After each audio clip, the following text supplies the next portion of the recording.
À combien de fois nous avons eu besoin, mes frères et sœurs, à tout niveau, bien sûr, peut-être pas à un niveau comme Pierre était, mais dans tout niveau, nous avons eu besoin du secours de Dieu. Et peut-être ce matin, peut-être que des personnes au milieu de nous ont encore besoin du secours de Dieu, de l'intervention du Seigneur. Pierre avait besoin d'une intervention. Pourquoi? Parce que l'Écriture nous dit qu'une persécution va se lever contre l'Église. Et la parole de Dieu nous dit pour nous, mes frères et sœurs, ce matin, que c'est par beaucoup de tribulations qu'il nous faudra pour rentrer dans le royaume des cieux. L'Écriture dit également que, sache que dans les derniers temps, il y aura des temps difficiles. Nous vivons des temps d'abondance, à vue humaine. Mais sachez que c'est des temps difficiles, des temps compliqués, où il y a la séduction, où le peuple de Dieu ne prend pas garde, ne fait pas attention, parce que tout va bien. On n'a jamais été aussi bien qu'aujourd'hui. On parlait il y a quelques jours en arrière avec des frères, et je parlais avec mon ancien, Jim, et puis je disais, moi, mon père, c'était le plus vieux dans sa famille. Vous savez où il dormait? Les vieux, ils avaient la caravane à chevaux, et ils mettaient des ballots de paille autour, et ils dormaient en dessous avec deux autres de ses frères, les plus vieux. Ils avaient mis de la paille, et ils dormaient en dessous de la caravane. Pourquoi? Parce qu'elle faisait 3-4 mètres, la caravane. Et ils étaient 15. Comment voulez-vous dormir dans une caravane à 15? Alors ils dormaient sous la caravane. Ils mettaient des ballots de paille tout le tour. Et puis des anciens ont connu ça au milieu de nous. Et puis c'était ça leur chambre. C'était ça leur lit. Mais de nos jours, bien des choses ont changé.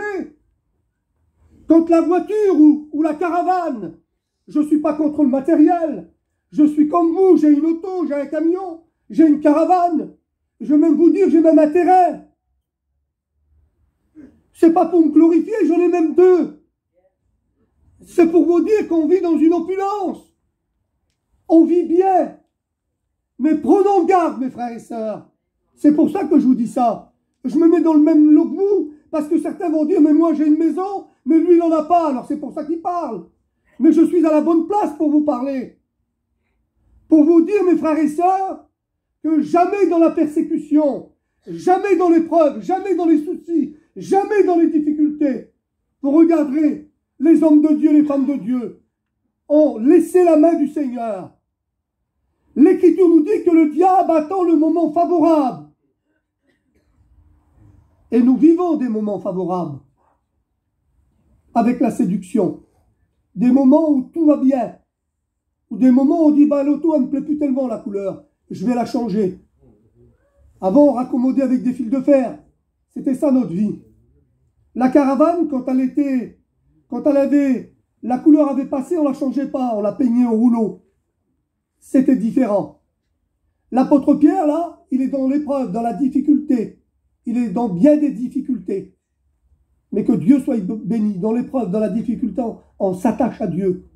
Et dans l'opulence, on a tendance à se détacher de Dieu. C'est une différence entre s'attacher et se détacher. Le mot, il n'est pas bien différent, mais combien qu'il a une grande portée. Attaché et détaché. C'est vrai qu'il n'y a qu'une lettre qui diffère.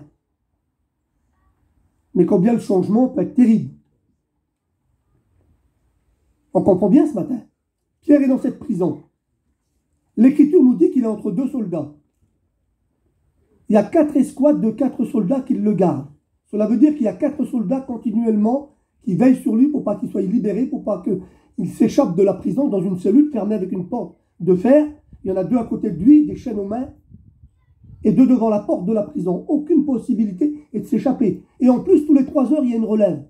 Pour que les soldats, s'ils s'endorment, une relève fraîche vienne les remplacer pour qu'ils veillent sur lui. Aucune possibilité de se libérer.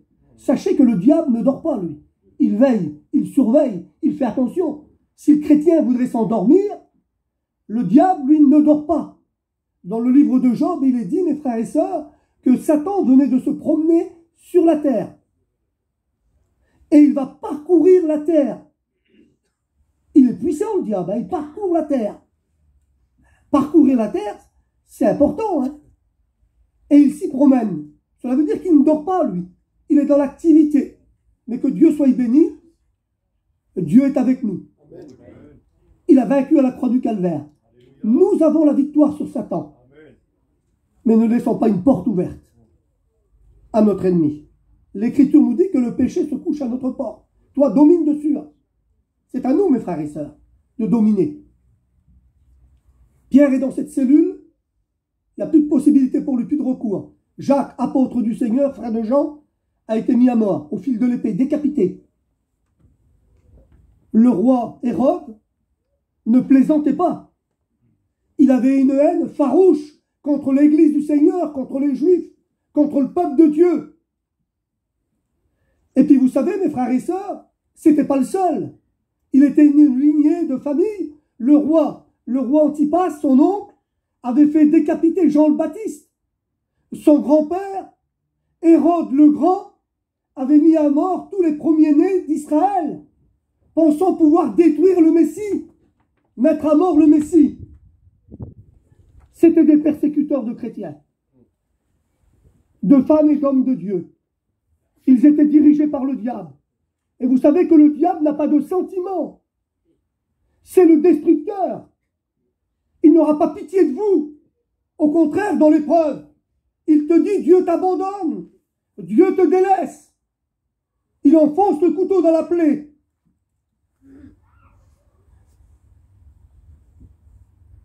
Mais Jésus nous déclare, lui, par le Saint-Esprit, tout concourt au bien de ceux qui aiment Dieu. C'est différent avec le Seigneur. Et nous, les chrétiens, nous connaissons la voix de Dieu. Nous savons quand Dieu nous parle. Il est là pour nous consoler. L'Écriture nous dit qu'il nous console. Il nous donne la force. Il nous encourage. Il nous donne à persévérer. Un frère a prêché il y a quelque temps en arrière, à la réunion de prière le matin. Le peuple de Gédéon, 300 hommes, il poursuivait Amalek. Il est dit qu'il était fatigué, mais toujours persévérant. C'est une parole que j'ai prise pour moi. J'étais fatigué. Mais que Dieu soit béni, Dieu m'a encouragé. Un petit mot du Seigneur. Combien qu'on peut être encouragé ce matin. Mais il faut que nos cœurs soient ouverts, disposés, réceptifs à la parole de Dieu. Alors il est dit que Pierre est là dans cette prison, dans cette cellule. Et le roi, mes frères et sœurs, Agrippa, voulait également le faire mourir, mais il attend, le roi. Il attend parce que c'est la fête. C'est la fête des Juifs qui est devant.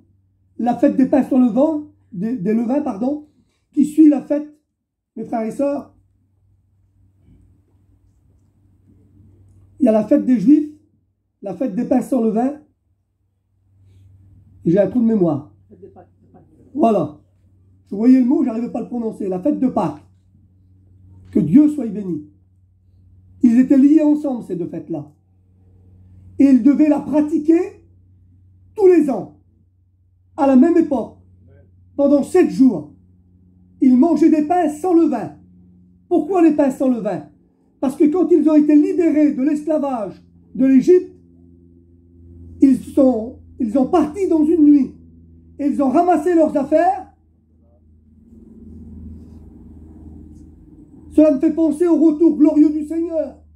Il est dit au signal donné, à la voix d'un archange, au son de la trompette de Dieu. Amen. Les morts en Christ ressusciteront.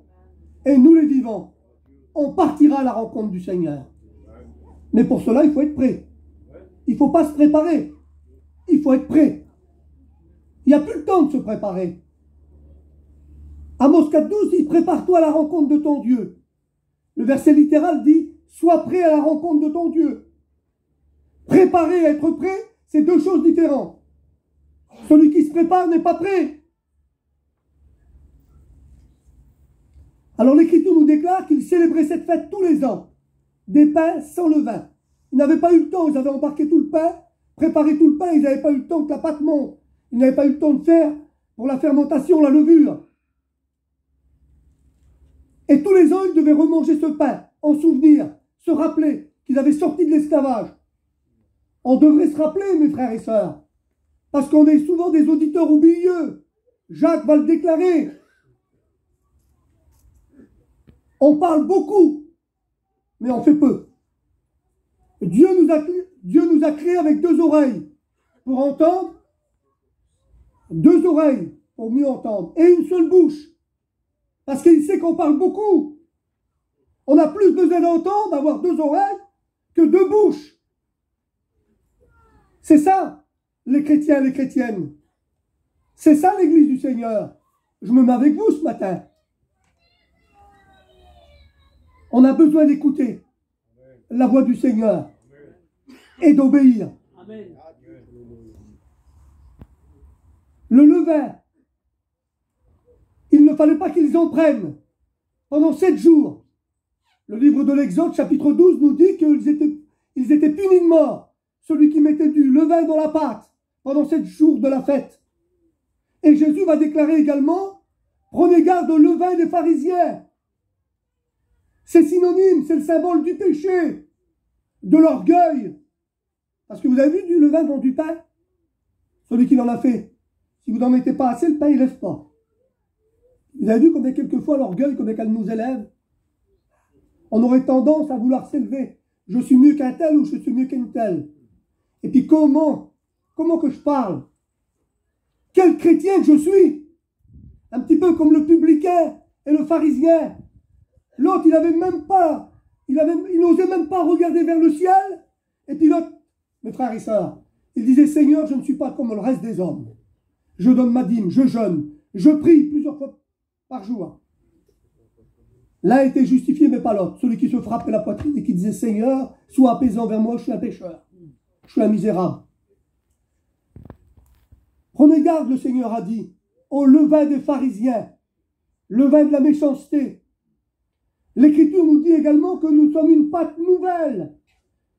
Nous étions une ancienne pâte et nous sommes une pâte nouvelle, dit l'apôtre Paul, dans l'Épître aux Corinthiens. Faites disparaître, dit Paul, le vieux levain de la méchanceté. Amen. Vous avez vu quelquefois combien qu'on s'est rendu un service, combien qu'on est gentil, plein d'amour. Et puis des fois, quand on est mal luné, on le voit, les cheveux ils sont droits sur la tête. Là, il ne faut pas nous toucher avec des pincettes. Je le dis des fois à ma femme. Aujourd'hui, je ne suis pas décidé. Je suis de mauvaise humeur. Que voulez-vous? Je suis comme vous, je suis qu'un homme. J'ai mes qualités, mais j'ai mes défauts. Quand vous me voyez avec les cheveux comme ça, c'est pas la peine. Ça ne va pas aujourd'hui. Il ne faut pas essayer de me contrarier. C'est ça l'homme.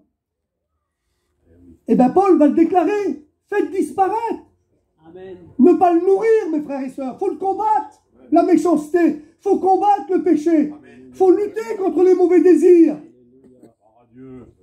Et les mauvaises pensées. Je ne voudrais pas rentrer dans les détails ce matin. Faites disparaître le vieux levain. Ils avaient, mes frères et sœurs, l'obligation, chaque année, de célébrer cette fête, de manger ses pains sans levain, de prendre le bâton à la main et les chaussures aux pieds. Le bâton du pèlerin, l'armure dans Éphésiens, mes frères et sœurs, d'être revêtus. Sommes-nous revêtus de l'armure de Dieu ce matin pour combattre, pour lutter? Avons-nous le bâton du pèlerin? Paul va déclarer, je suis un étranger et un voyageur sur la terre. Un étranger, vous avez vu, par ici, il y a pas mal d'Anglais. Hein. Ils sont bien contents de venir en France, mais ils sont bien contents de repartir chez eux. Et puis nous, c'est pareil, il y a les frères missionnaires, et puis nous, quand on arrive, quand on est dans des pays limitrophes, aux frontières, c'est frontalier, quand on est aux frontières de l'Alsace, qu'il y a l'Allemagne à côté, ou si vous descendez dans le Midi, vous avez l'Italie, puis vous avez l'Espagne, hein, quand vous descendez par en bas. On aime bien y aller, on aime bien passer un moment, mais on n'y reste pas. On revient chez nous. C'est ça le chrétien. On n'est qu'un moment sur la terre. On est des étrangers et on est des voyageurs. On va passer un moment sur la terre. Et puis bientôt le Seigneur va venir nous chercher. Amen. On dit tous Alléluia, que Dieu soit béni. Amen. Mais malheureusement, il y en a, ils disent Alléluia, mais leur conduite, mes frères et sœurs, leur façon de vivre, leur façon de marcher est contraire à ce qu'ils disent. Leur bouche parle, mais leur cœur pense autrement. On les voit ici-bas, mes frères et sœurs, leur façon de faire montre tout qu'ils sont attachés aux choses de la terre, qu'ils croient qu'ils vont venir vivre éternellement. On fait qu'un passage. Moi, la terre, je la laisse à ceux qui veulent la terre. Un jour, j'ai dit à un chrétien, je voudrais bien que le Seigneur revienne. Oh ben il m'a dit non, pas moi, je suis bien sur la terre. Il n'avait pas trop compris celui-là. Hein. Quand on voit tout ce qui se passe, les problèmes, les difficultés, les maladies et tout ce que vous voulez, c'est terrible, mes frères et sœurs. Moi, ce qui me fait vouloir rester sur la terre, parce que le Seigneur dit, je use de patience pour qu'un plus grand nombre soit sauvé, parce que chez moi, il y a encore besoin, mes frères et sœurs. Il y a encore des besoins. Tous ne sont pas sauvés. Mais autrement, si tous seraient sauvés, je dirais, Seigneur, reviens nous chercher de cette terre, Seigneur. Alors, c'était des étrangers, des voyageurs. Paul va déclarer. Ils avaient le bâton à la main, les chaussures aux pieds, et ils étaient dans la marche, que Dieu soit béni. Sommes-nous dans la marche ce matin?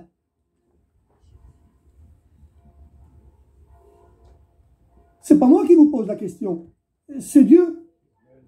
On doit s'examiner soi-même, nous dit la parole de Dieu. C'est pas moi à vous examiner, puis c'est pas à vous à m'examiner. C'est nous-mêmes qui s'examinent. On peut tromper les autres, on peut se tromper nous-mêmes, mes frères et sœurs, mais on ne trompe pas Dieu. Dieu connaît nos vies. Il est dit qu'il n'y a pas un seul cheveu qui tombe dans nos têtes sans que Dieu soit au courant. Chaque homme, chaque jour, il perd environ, selon la science, 50 cheveux. Vous avez fait attention, vous perdez 50 cheveux par jour?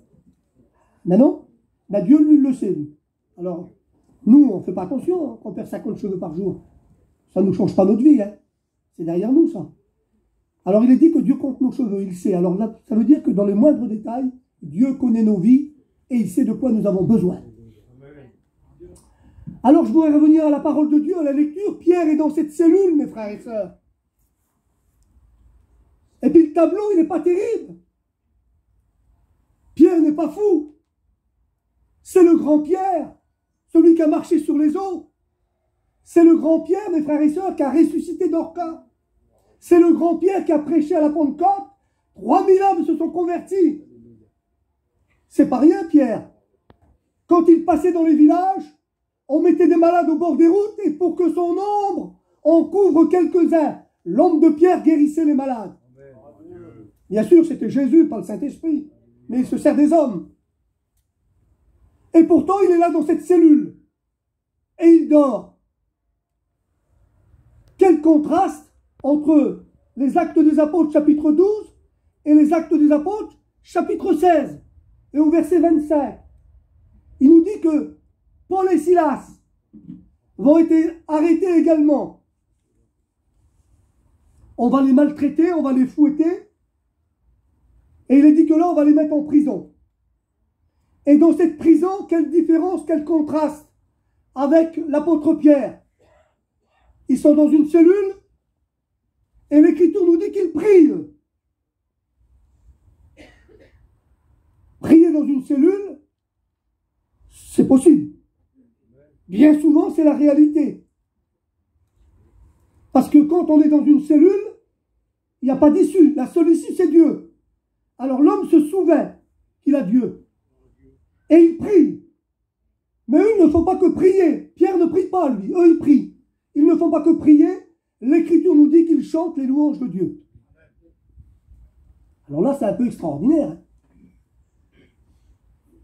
Dites-moi le secret qu'ils ont. Pourquoi ils font ces choses? Ben, le secret, il est simple. C'est qu'ils appartiennent au Seigneur. C'est que Dieu garde leur cœur et leur pensée en Jésus-Christ. Rien ne pourra nous séparer de l'amour de Dieu, nous dit l'Écriture, manifesté en Jésus-Christ. Les tribulations, les persécutions, la faim, la soif, la nudité, le péril, tout ce que vous voulez.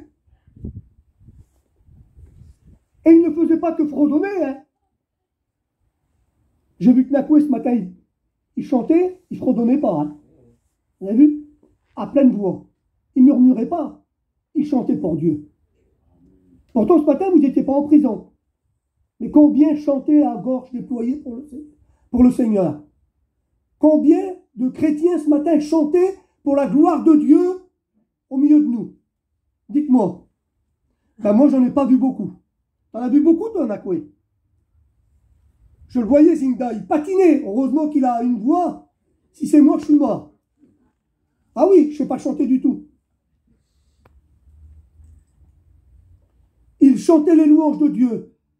Ils entonnaient. Savez-vous pourquoi qu'ils entonnaient pour Dieu, qu'ils chantaient les louanges de Dieu à tue-tête? Parce qu'il est dit que les prisonniers dans les autres cellules les entendaient. Alors ils y allaient. Hein. Ils ne faisaient pas semblant. Ça va être dur dans le ciel de chanter le cantique nouveau. Ah, si on ne s'est pas préparé ici-bas, comment qu'on va faire dans le ciel? Il y a un proverbe du monde qui dit on voit le maçon au pied du mur. Moi, vous allez me dire, monte un mur, je vais vous dire, ah oui, un mur, ça se monte terrible. Hein, il faut un niveau, il faut un cordeau, il faut du ciment, il faut du sable, il faut des parpaings. Je ne sais pas le monter. Alors, chantons pour le Seigneur ici-bas, avant de chanter dans le ciel. Ah oui. Si on ne chante pas ici, qu'est-ce que ça va être dans le ciel? Alors ils étaient là dans cette prison, ils chantaient les louanges de Dieu, ils avaient confiance au Seigneur. Ils avaient cette foi de confiance. Et l'Écriture nous déclare, quand on a confiance au Seigneur, eh ben, celui qui l'invoque, le Seigneur réagit, se manifeste, il est obligé le Seigneur. Il répond aux prières. C'est une garantie, moi je l'ai vu. Les frères, les sœurs l'ont expérimenté. Quand j'ai eu besoin du Seigneur dans l'épreuve, c'est une affirmation de la parole de Dieu, Dieu répond. Et il me sort de la difficulté. Il est dit que là, un tremblement de terre va surgir. Pas rien, un tremblement de terre. Hein. Un tremblement de terre va surgir. Et puis, ce n'est pas un petit tremblement de terre. Les portes de la prison vont s'ouvrir. Les prisonniers vont être libres. Il est dit que ce n'était pas un tout petit tremblement de terre. Hein. C'était le plus fort qu'il peut avoir. 6-7 à l'échelle de Richter. 6 ou 7. Parce qu'il est dit que même les fondements de la prison, ils ont tremblé. Au plus profond de la prison, ça a tremblé. Ce n'était pas un petit tremblement de terre. Tous les prisonniers, ils étaient libres. Là. Et puis le geôlier qui était là, lui, il était le gardien des prisonniers. Et puis il y avait une loi que s'il laissait évader un prisonnier, il payait de sa vie. Alors il a sorti son épée, il allait se mettre à mort, croyant, pensant que tous les prisonniers étaient sauvés. Paul et Silas vont dire, ne te fais point de mal. Nous sommes tous ici. Parce que l'évangile, mes frères et sœurs, elle n'apporte pas la mort, mais elle apporte la paix. Elle apporte la bénédiction. Elle apporte la joie aux chrétiens. Elle libère, elle ouvre les portes, l'évangile. Jésus a dit dans l'Apocalypse, au chapitre 3 et au verset 8, j'ai ouvert une porte que personne ne peut fermer. C'est la porte de la grâce, la porte du salut. La porte de la bénédiction. Personne ne peut fermer cette porte de bénédiction que Dieu nous donne, que Dieu nous accorde. C'est à nous de le saisir. Eux, ils ont prié, ils ont chanté, et Dieu a fait le reste. A fait le principal. Pourtant, ils auraient pu dire, Seigneur, on prêche ta parole, on est là pour te servir. Qu'est-ce qui nous arrive? On l'a entendu. Des chrétiens qui disent, mais moi, je suis le Seigneur. Qu'est-ce qui m'arrive, Seigneur? Ben, il t'arrive les affaires de la vie, les choses de la vie. Dieu fait pleuvoir sur le juste comme sur l'injuste. Ben, les inconvertis, ils sont comme nous. Hein. Ils passent par le deuil, ils passent par la maladie, ils passent par la séparation. Ils passent par les problèmes de la vie, par les murs, par les obstacles. Mais ils n'ont pas Dieu, nous on a Dieu en plus. Qui nous en sort. Il déplace les montagnes. La foi, elle déplace les montagnes. Alors je voudrais revenir à l'apôtre Pierre. Pierre a besoin d'une intervention de Dieu, lui. Au lieu de prier, au lieu de se placer devant Dieu, le grand Pierre. Pierre doit être découragé de tout ce qu'il voit. Parce que vous savez, on ne peut pas nous empêcher de voir. Quand on est dans une situation difficile, on la voit, la situation difficile. Pierre voit bien qu'il est enchaîné, il voit bien qu'il est entre deux soldats, deux gardes devant, et puis il voit bien que Hérode Agrippa va le faire mourir comme il a fait mourir Jacques, par le fil de l'épée. Mais la guérison divine est un mystère de Dieu. Il y a des plans que Dieu a pour chacun d'entre nous. C'est vrai que Jacques a été passé par le fil de l'épée. C'est vrai que Pierre est là, dans la tente. Mais ça, c'est les mystères de Dieu. Le pourquoi. Même Jésus à la croix a dit, Père, pourquoi m'as-tu abandonné? Ça, c'est le pourquoi de l'homme. Il nous l'a laissé pour nous. Qu'on se pose des pourquoi et des comment. Ils nous seront révélés dans le ciel. Alors il est là, Pierre, et l'Écriture nous déclare que une lumière va resplendir dans la prison. Parce que vous savez que pour que les ténèbres soient chassées, il faut que la lumière de Dieu paraisse. Vous savez, le soir, quand vous êtes dans votre camping ou dans votre maison, quand il fait noir, vous tâtonnez. Si vous appuyez sur l'interrupteur, la lumière, elle apparaît directement, vous voyez où c'est que vous marchez. Pour que les ténèbres se dissipent, il faut que la lumière, elle paraisse. Un ange du Seigneur va apparaître et il va frapper l'apôtre Pierre au côté. Seigneur au côté. Je me suis posé la question, pourquoi Seigneur au côté? Parce que le Seigneur aurait pu réveiller Pierre en l'appelant. Souvenez-vous, mes frères et sœurs,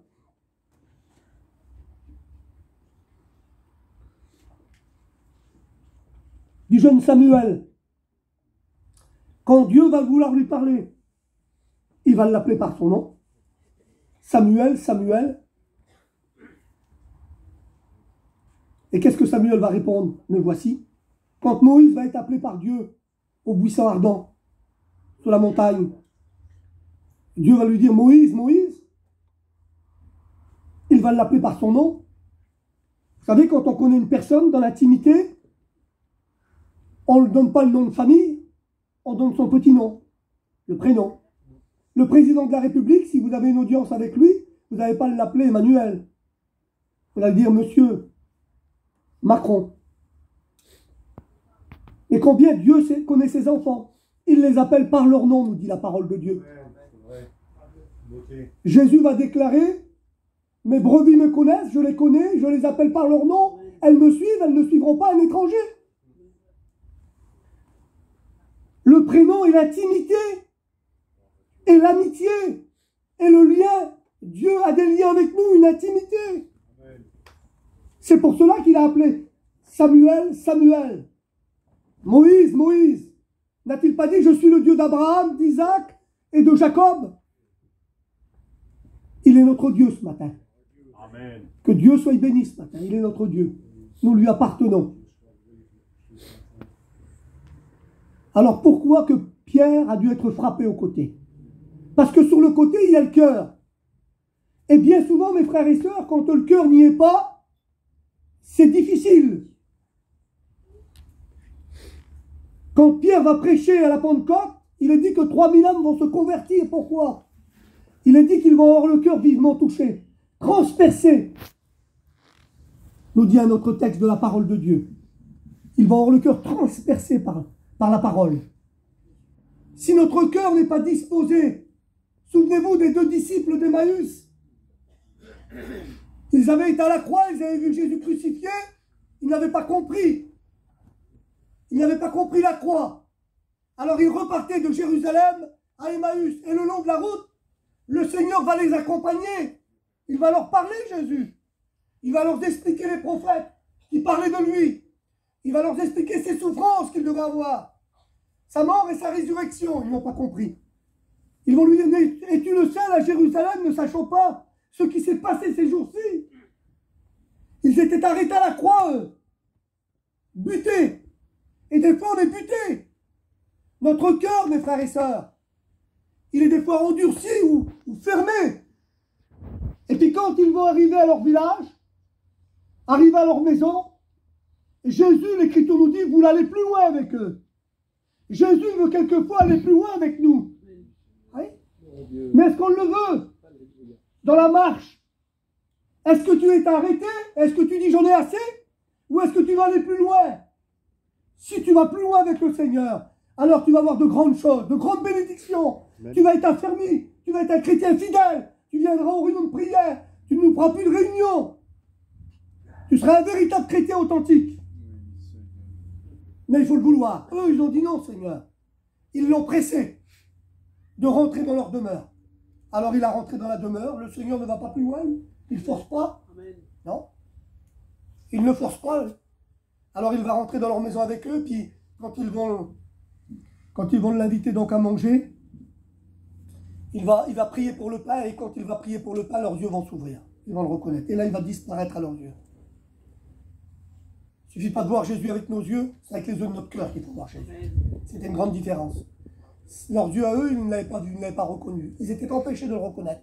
Ce n'est pas avec les yeux humains qu'on voit Jésus, c'est avec les yeux de notre cœur. Et si les yeux de notre cœur ne sont pas ouverts, on ne verra pas Jésus. Et là, ils vont dire, est-ce que notre cœur ne brûle-t-il pas au-dedans de nous lorsqu'il nous parlait des Écritures? Et ce matin, si l'Écriture ne fait plus son effet sur toi, c'est que ton cœur ne brûle pas au-dedans non plus. C'est que ton cœur est fermé ou endurci.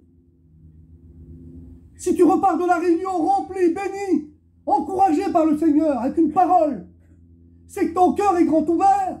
Amen. Mais si tu repars à la réunion comme tu es rentré,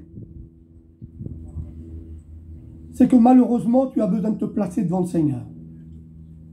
Alors Pierre est là dans cette cellule, il est frappé au côté, il est découragé Pierre, et on a le quoi d'être des fois découragé.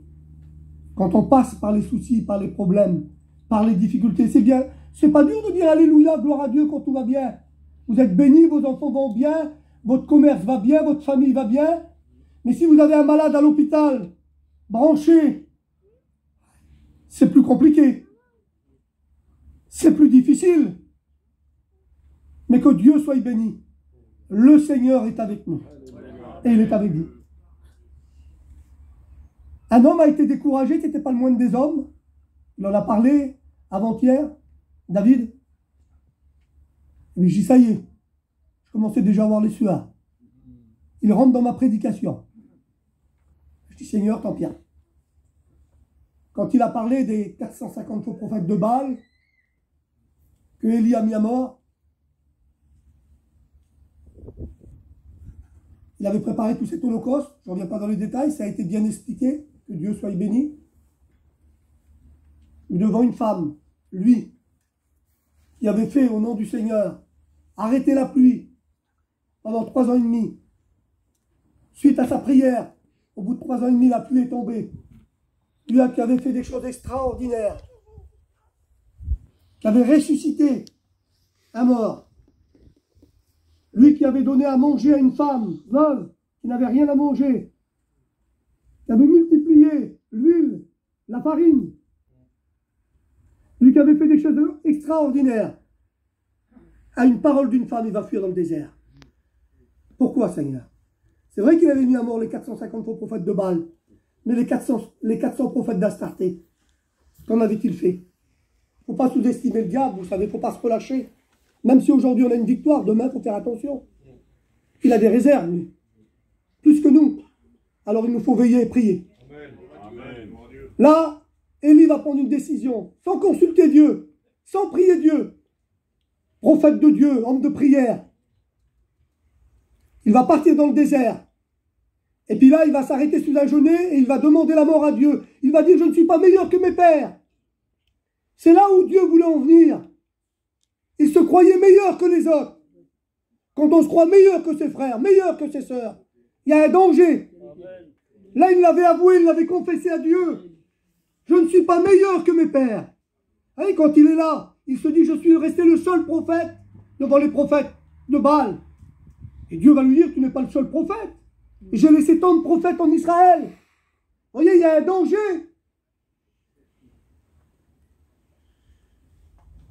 Et il s'endort sous un genêt. Je ne sais pas quelle heure qu'il est, je ne suis pas trop long. Quelle heure qu'il est là? Bon, je vais me dépêcher. L'Écriture nous dit, mes frères et sœurs, qu'ils s'endorment sous un genêt. Je ne voudrais pas que vous vous endormiez ce matin. Je ne voudrais pas des tichus au milieu de nous. Alors il s'endort, et l'Écriture nous dit que là, parce que Dieu intervient pour ses enfants, Dieu va intervenir dans ta vie. Si tu es découragé, Dieu est là. Tu es à la bonne place. Je peux te le dire, je l'ai vécu. Et les frères l'ont vécu. Le découragement. J'étais étudiant, j'étais dans mon camping, et j'ai tombé dans un grand découragement.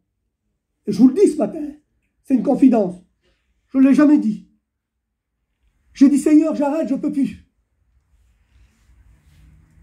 J'ai pris ma Bible, je l'ai rangée dans le placard, parce que je dis, je suis plus digne de prêcher l'évangile. J'ai rangé ma Bible dans le placard, j'ai fermé le placard. Ma femme, elle est rentrée peut-être 1 heure après, elle a dit, elle a vu qu'il se passait quelque chose. Elle a regardé, elle a dit, où c'est qu'elle est ta Bible? J'ai dit, je l'ai rangée, j'arrête. C'était le soir, je me suis couché dans mon lit, je ne pouvais pas dormir. Vous savez comment j'ai dormi? J'ai dormi avec 2 têtes d'oreiller dans le dos, à moitié assis. Tellement que j'étais découragé. Je m'en endormi presque assis. Et le lendemain matin, je me suis réveillé, j'ai sauté en bas de mon lit, mais j'ai dit, mais qu'est-ce que j'ai fait, Seigneur? J'ai sorti ma Bible du placard et j'ai relu la parole de Dieu. Dieu m'avait renouvelé. C'est pas de mes forces à moi, j'étais à bout. J'aurais arrêté. Mais Dieu est là pour t'encourager ce matin, te fortifier. Là où on peut plus, là où on n'a plus de force, Dieu nous donne de la force. Alors Élie s'endort sous le genêt et l'ange va le réveiller lui aussi. Il va lui préparer, le Seigneur lui avait préparé un petit gâteau cuit sur des pierres et une cruche d'eau. Parce que ce qu'on ne peut pas faire, Dieu le fait lui. Ce qu'on peut faire, Dieu ne le fera pas. Vous avez votre part et on a la nôtre. La prière, se placer devant le Seigneur, intercéder, attendre la bénédiction. Le prophète Habakkuk va dire, si la bénédiction, elle tarde, attends-la, elle est pour toi. Mais Dieu n'a pas donné de date. Combien d'années a dû attendre Abraham pour la postérité? Nous, on n'avait pas d'enfants dans le foyer. Il y avait 3 ans qu'on était mariés, on n'avait pas de petits. Dieu m'a fait une promesse. Et 10 ans après, on a eu un garçon. Parce que Dieu n'oublie pas, lui. Le prophète Habakkuk va dire, si la bénédiction tarde, attends-là. Nous, on oublie. Des fois, on dit une chose, et puis le frère, il te dit, ben, t'avais dit ça hier. Ben, je m'en souviens plus. C'est peut-être vrai. J'ai oublié. Nous, on est oubliés, on est des hommes, mais pas Dieu. Ce que Dieu promet, il l'accomplit. Mais on s'entend. Le temps de Dieu n'est pas notre temps à nous. Alors, il est là, il se réveille. Et puis, il y a ce petit gâteau qui est préparé, là, et puis cette cruche d'eau. Dans la version maître de Sassy, il n'est pas dit un petit gâteau, il est dit un petit pain. Oui, mes frères et sœurs, on a besoin d'être nourris par la parole de Dieu, par le pain de Dieu, le pain du ciel. Et il y avait une cruche d'eau. Il était dans le désert. Vous avez vu, on n'est pas dans le désert, je suis obligé de boire. Parce que l'eau, mes frères et sœurs, si on ne boit pas, c'est la mort assurée. L'homme a besoin de boire. Il peut se priver de quelque temps de nourriture, mais pas d'eau. Et puis dans le désert, c'est encore pire. Il va lui préparer une cruche d'eau pour boire. Pour ne pas mourir. L'eau, c'est le symbole du Saint-Esprit. Si on n'est pas rempli, si on n'est pas guidé par le Saint-Esprit, c'est la mort assurée. Mais c'est la mort spirituelle. On a besoin, mes frères et sœurs, d'être altérés. On a besoin de prendre l'eau que le Seigneur nous donne. On a besoin de nous nourrir de la parole de Dieu.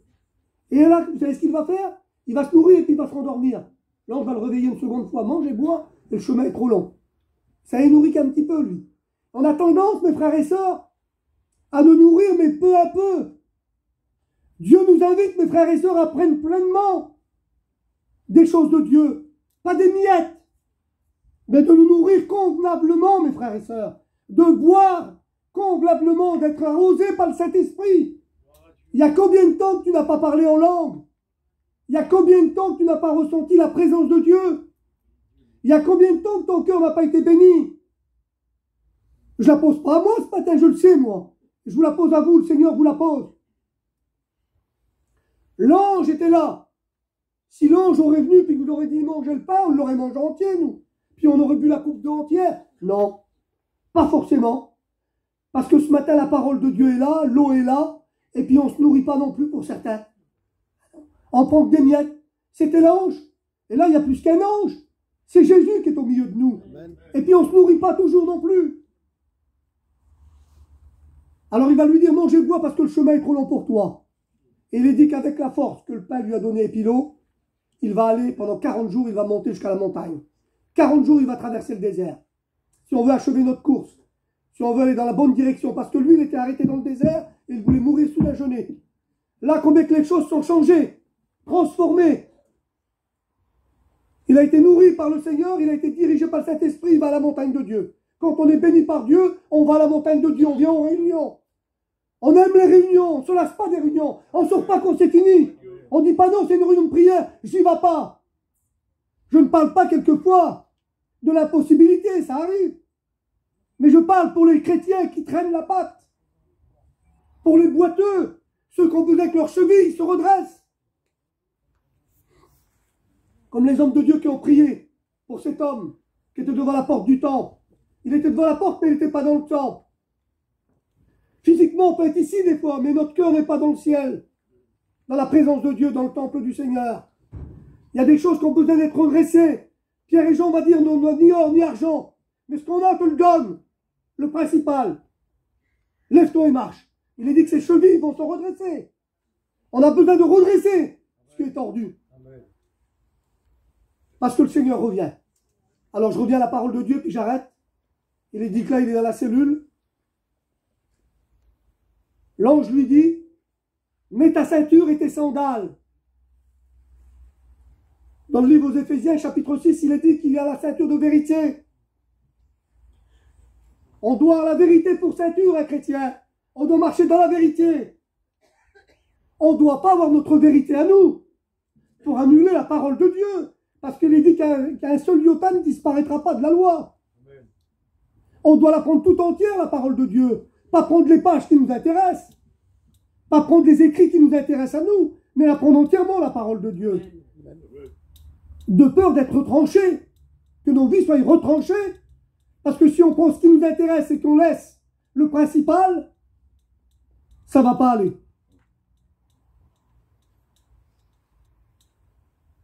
Alors l'Écriture nous dit, mes frères et sœurs, qu'il va mettre sa ceinture parce que l'ange lui ordonne. Et ce matin, il y a plus qu'un ange comme il y a de nous. Il y a Jésus qui nous l'ordonne. Parce qu'il a payé à la croix. Parce qu'on n'a pas le droit de négliger, l'Écriture nous dit, un si grand salut. Jésus a payé à la croix. Pour ceux qui n'appartiennent pas à Dieu et qui ne veulent pas se donner à Dieu, il est dit que c'est une chose terrible de tomber entre les mains du Dieu vivant et vrai. Savez-vous pourquoi? Parce que ceux qui auront refusé, qui auront tourné la tête de la croix de Jésus, qui a donné sa vie, ils seront perdus pour l'éternité. Mais nous qui croyons, nous sommes sauvés, que Dieu soit béni. Il est dit que même si notre cœur nous condamne, Dieu est plus grand que notre cœur. Amen. Ce matin, je ne voudrais pas mettre un fardeau sur vous, un poids au contraire. Nous sommes l'église du Seigneur. Mais il y a une marche. L'église doit marcher. Ils vont prendre. Pierre est là et l'ange lui dit, mets tes sandales. Le zèle de l'évangile, et puis j'arrête. Trop de chrétiens marchent sans chaussures, sans le zèle de l'évangile, sans le témoignage. Vous avez essayé de marcher sans chaussures? Mon garçon il était à la mer l'autre fois, puis il a marché sans souliers, on va pas aller dans l'eau avec des souliers, et ça rentrait un coquillage dans le pied. Il a dû aller à l'hôpital pour voir parce qu'il était infecté. Et puis ils ont recommandé de faire une piqûre antitétanique. Mais il boitait. C'est pour ça qu'il y a des chrétiens qui boitent dans leur vie. Parce qu'ils n'ont plus les chaussures du zèle. Ils ne mettent plus la parole de Dieu en pratique.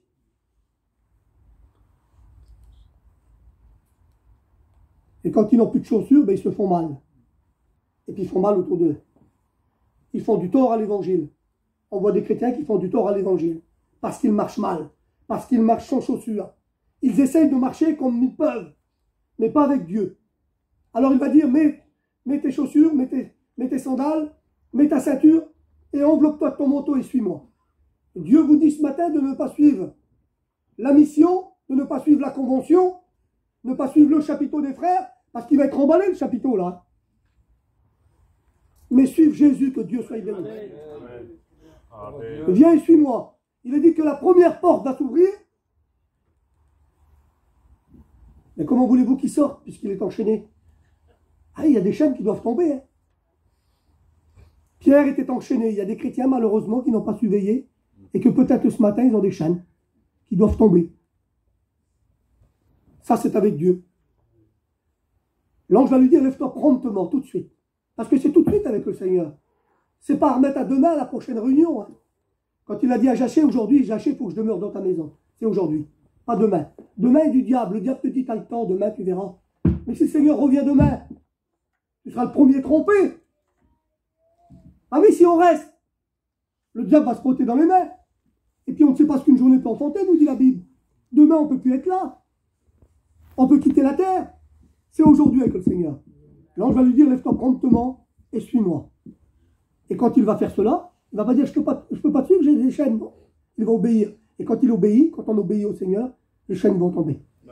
Il va passer la première garde, la porte de la prison va s'ouvrir, il va se retrouver dehors. Pourquoi toutes ces choses? Parce que l'Écriture nous dit que l'Église, j'arrête, ne cessait d'adresser pour lui des prières à Dieu. Il ne faut pas cesser, mes frères, de prier. Quand on est découragé, le diable va vous dire, ah, tu peux arrêter, Dieu ne t'entend plus. L'oreille du Seigneur n'est pas trop courte pour nous écouter, son bras n'est pas trop court pour bénir. Il va sortir, il va se retrouver dehors. Et qu'est-ce qu'il va faire? Il va vite aller se cacher, Pierre. Non. L'Écriture nous déclare, après avoir réfléchi et après avoir réflexion, il va se diriger au lieu de prière. Notre vie, c'est dans la maison de Dieu. C'est dans le lieu de prière. Voilà, que Dieu soit béni ce matin. Je ne vais pas plus loin. On va courber les fronts puis on va remercier le Seigneur.